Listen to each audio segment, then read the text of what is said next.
6 upgrade yang ada dekat Yamaha Tenere 2026 ni guys. Jom tengok. Yang pertama, design lampu depan dia nampak lagi moden dan agresif.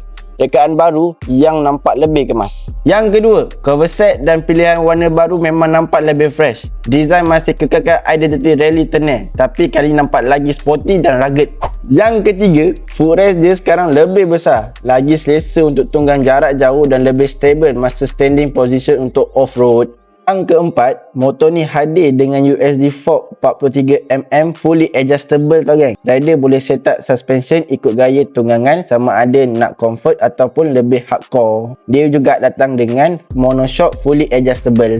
Yang kelima pula, Yamaha sekarang dah bagi update baru dekat motor ni, iaitu dia bagi update linkage baru untuk bagi kawalan suspension lebih smooth dan stabil. Dan yang paling menarik, meter baru 6.3 inci TFT color, display lebih modern, lebih jelas dan bagi feel motor adventure premium bila ride siang ataupun malam.